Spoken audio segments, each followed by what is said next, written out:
Pertama mungkin cerita, yang kedua mungkin minta doa dari seluruhnya, dan juga mungkin beberapa pertanyaan bagaimana nantinya. Tahun kemarin, tahun 2024, bagi saya tahun yang begitu menyenangkan dan juga menyedihkan. Menyenangkannya apa? Alhamdulillah kemarin Allah izinkan saya untuk ke Baitullah, ke Mekah. Adapun rasa sedihnya, tahun kemarin qadarullah Allah mengangkat tuba kiri dan kanan saya, yang akhirnya saya tidak bisa mempunyai anak secara normal. Kemarin Oktober, tanggal 10 bulan 10 2024, dokter memutuskan untuk mengangkat kedua tuba saya, Ustadz.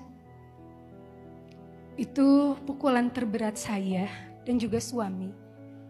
Setelah lama saya menanti jodoh, 33 tahun saya akhirnya mendapatkan jodoh. Lalu setelah menikah, ternyata saya tidak bisa mempunyai anak. Itu luar biasa sekali. Rasa sakit yang saya rasakan. Sekarang di kajian ini, saya ingin lebih tenang. Saya ingin menanyakan, bagaimana rasanya, bagaimana saya bisa membentuk yang Ustadz tadi bilang untuk tidak takut ada Allah. Jikalau nanti saya belum ke tahap itu, bagaimana Ustadz? Saya takut jikalau nanti suami saya meninggalkan saya. Sebetulnya ada solusi dari dokter, yaitu dengan IVF atau bayi tabung. Namun bukan rahasia umum Ustadz, bayi tabung itu bukan harga yang murah. Bagaimana jikalau saya dan suami mengusahakan itu dengan uang yang kita usahakan? Kita mampu saja Ustadz. Namun jikalau nanti, kalau setelah bayi tabung itu lalu gagal, bagaimana Ustadz? Saya takut rumah tangga saya juga hancur karena kebanyakan di Indonesia ini rumah tangga hancur itu gara-gara ekonomi.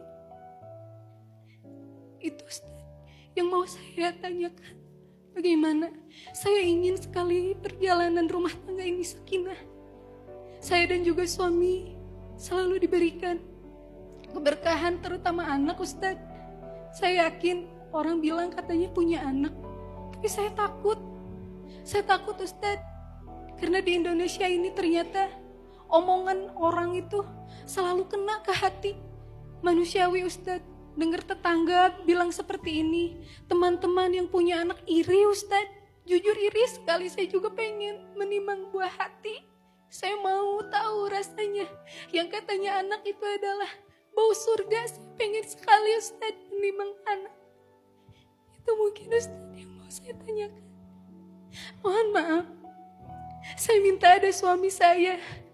Abang, jikalau nanti kita IVF lalu gagal, maaf uang abang saya habiskan secara cuma-cuma. Karena kata dokter bukan suami saya yang salah Ustadz. Karena secara medis diri saya Ustadz yang bersalah.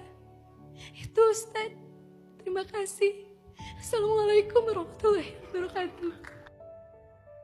Pertama Teh Alit, ujian yang Allah berikan kepada Teh Alit ini sama seperti ujian yang Allah berikan kepada Sayyidah Sarah, istrinya Nabi Ibrahim dan istrinya Nabi Zakaria. Semoga ini pertanda kemuliaan yang Allah berikan ke Teh Alit. Karena setiap kali Allah berikan kita ujian, sebetulnya ujian yang sama pernah Allah berikan kepada orang-orang yang mulia sebelum kita. Walaqad fatanna alladhina min qablihim fala ya'lamanna Allahu alladhina shadaqu wa la ya'lamanna al-kadhibin.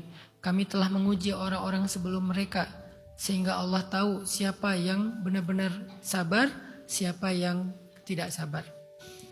Jadi Teh Alit, ujian yang Allah berikan ke Teh Alit itu sama seperti ujiannya Sayyidah Sarah. Semulia itu Teh Alit di mata Allah karena dikasih ujian yang sama dengan mereka. Sama seperti istrinya Zakaria, yang kalau dalam bahasa surat Maryam itu, wa kanat imraati aqira, istriku tidak mungkin bisa hamil, kata Zakaria. Karena dia sudah menopause, sudah tua, umurnya sudah 70 tahun. Wa kanat imraati aqira.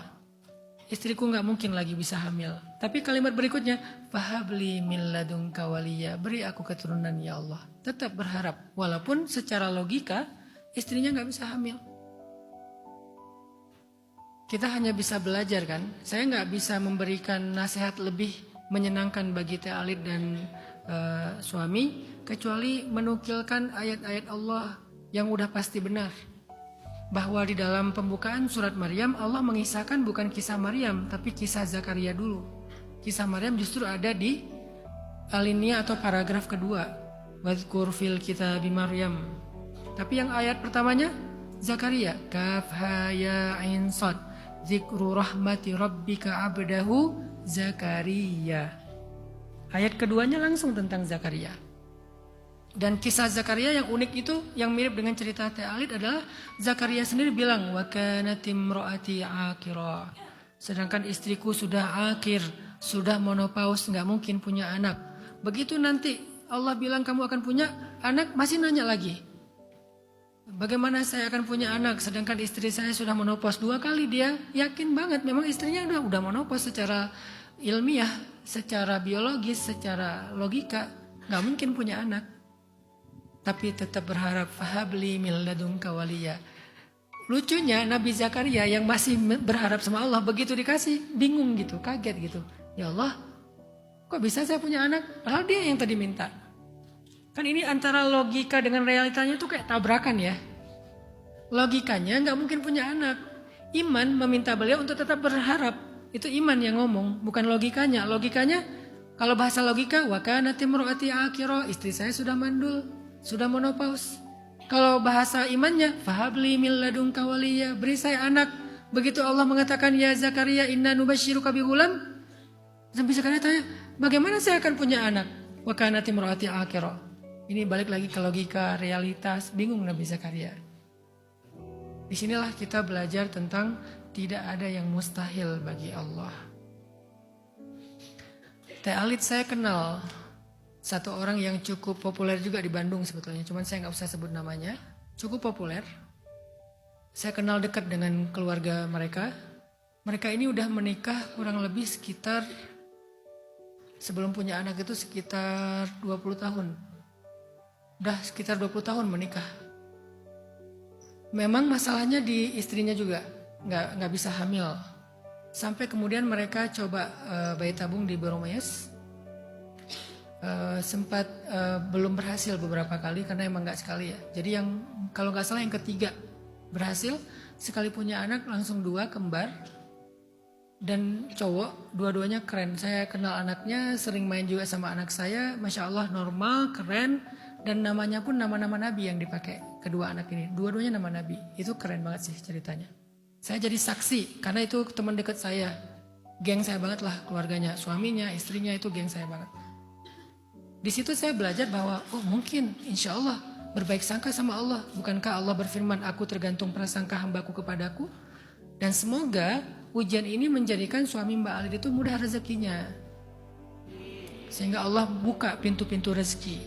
Mungkin ada orang yang dikasih rezeki dengan istrinya bisa hamil.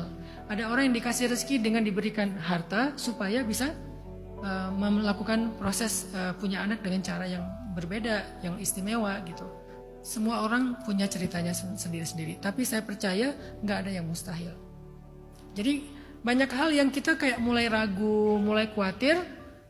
Padahal Allah lagi pengen nunjukin kekuasaannya. Selama ini kan kamu berpikir secara logika. Sekarang aku pengen ngajarin kamu iman.